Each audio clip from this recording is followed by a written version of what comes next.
Je profite du fait que les ramasseuses ne sont pas encore arrivées pour faire ces vidéos illustratives, ces vidéos de réflexion, ces vidéos d'explication. Quand nous parlons dans certaines préfectures telles que le Wawa, principalement, le Wawa, il y a la Kébou à côté là-bas où c'est le même relief et tout, et que nous disons que les réalités sont grandement différentes, la plupart du temps, on ne nous comprend pas trop. Ou bien on comprend, mais bon, on ne vit pas la chose. Quand on parle d'achat bord-champ, voilà, nous sommes dans le champ, hein. Voilà, le tricycle est dans le champ. Voilà. Ce n'est même pas à côté du champ, c'est dans le champ. Voilà. Vous voyez, c'est les récoltes qui ont eu lieu ici. Voilà, le tricycle est là pour le ramassage. Donc ici, il sera juste question de ramassage et non de débardage en tant que tel. Vous voyez?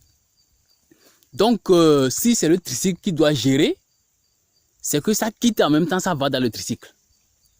Alors qu'ailleurs, ça va quitter le champ, comme ceci, et ça va passer par des endroits où même la petite moto 2 roues ne peut pas aller. Autrement dit, c'est la tête qui doit charger d'abord pour faire une première partie du débardage. Et après ça, ça va arriver à un lieu où le moto 2 roues peut prendre. Et la moto 2 roues va faire la seconde partie du débardage avant d'arriver là où le tricycle peut faire le relais. Voilà. Et le tricycle maintenant va faire juste la centralisation. Et si c'est avec le tricycle, il faut aller. Il faut faire le transport là. Bon, ça fait centralisation et transport en même temps. Et s'il y a un gros camion où il faut transporter de part et d'autre et tout, donc le tricycle va faire juste la centralisation de façon beaucoup plus simple.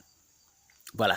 Or ailleurs, il faut faire, après la récolte, il faut faire le ramassage, il faut faire le débardage partie A par la tête, le débardage partie B par la petite moto, avant d'arriver maintenant au niveau du tricycle. Et ce que le tricycle peut prendre en termes de quantité n'est pas ce que le tricycle va prendre aussi dans certaines zones dans les plaines. Voilà.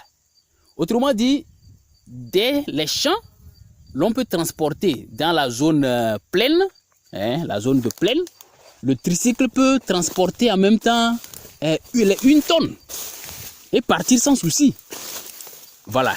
Mais là où on dit qu'on va faire des débardages d'étape en étape et tout, même là où le tricycle va prendre là, il faut s'attendre à ce que ce qui serait pris soit autour de 300, 400 ou plus 500 kilos pour amener quelque part, aller laisser et revenir prendre encore avant d'aller compléter et pouvoir faire la moyenne d'1 tonne ou de 700, 800 kilos.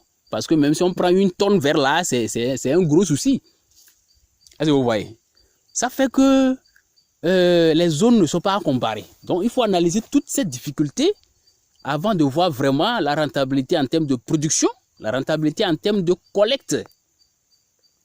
Et dans ce contexte, le prix ne peut en aucun cas être le même. Le prix ne peut en aucun cas être le même. Maintenant, Dieu sait faire les choses en termes de production. Bon, quelque chose qu'on dit, en tout cas jusqu'à l'heure où nous parlons, c'est quand même admis que la production est plus élevée vers là que dans certaines autres zones, dont la zone Ogou où nous sommes en train de faire cette vidéo-là. Donc c'est peut-être là qu'il y aura une certaine compensation, mais il faut voir la question de temps aussi pour avoir cette productivité de l'autre côté qui ne pourrait probablement pas être au rendez-vous ici. Donc il y a beaucoup d'autres analyses à faire pour pouvoir avoir une perception vraiment éclairée des choses. Ce qu'il faut déjà retenir, c'est que les zones ne sont pas du tout les mêmes. Et ça agit sur l'énergie nécessaire pour faire le travail, que ce soit en termes de production, mais surtout et surtout en termes de collecte. Voilà, la collecte en zone pleine, dans les plaines, en aucun cas ne peut être la même que la collecte en zone montagneuse. Voilà. Donc le relief compte sérieusement. La nature du sol compte sérieusement. Ici, même s'il y a la boue,